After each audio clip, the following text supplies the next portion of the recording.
नमस्कार सांग माने जय जगन्नाथ। आज आम कुआड़े जाइलु वीडियोटी को शेष जाए देखिले जानीपारे। आम आज जाइलु आम बड़ माई शाशु घर को। तो तांकर बड़ पुओंकर बाहागर जी कि मो देढ़शुर हे तांका घरे कईंच दीटा थिला। एबे आमे दीप धरी पळेलु माने मंदिर आउ बंध बंध जलकन्या माँ को पूजा करने। प्रथमे तो आम माई शाशु गेरुमाटी लिपिकी झोटी देदेबे। तो गेरुमाटी लिपिकी झोटी दे सारा पर से जलकन्या माँ को पूजा हुए। पानी रे बरा होता है, तापरे कलसी रे पानी बरिकी नेबा पड़ी थाए। भोग हलदी सिंदूर आउ चूड़ी सबू ए सबू पूजा होता है। तो दीप धूप दे नैवेद्य करी से माने बरिकी नेबा पड़ी थाए।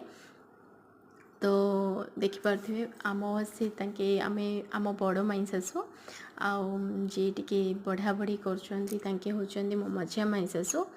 मु वीडियो बनौली तो तांके पूजा विधि ही करुँच।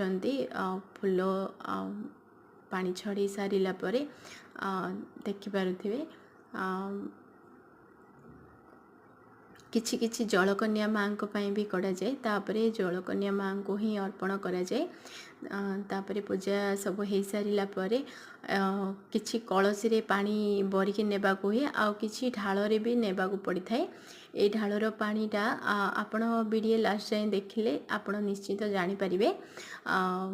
आ वीडियोटी केमिति लागिला शेयर करिवे, कमेंट मध्य करिवे। आउ चैनल को नुआ आसी सब्सक्राइब भी करेंगे। एवं आम ठाकुराणी मंदिर रे पहुँची गलु। बरहमपुर ठाकुराणी मंदिर माने एटा बिजुपुर अवस्थित अच्छी।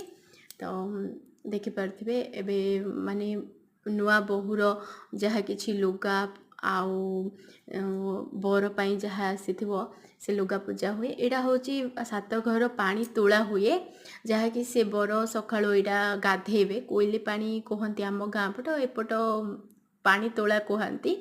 तो यहाँ तांके सकाळु बर को गाधेबे। वीडियोटी केमिति लागिला निश्चिंत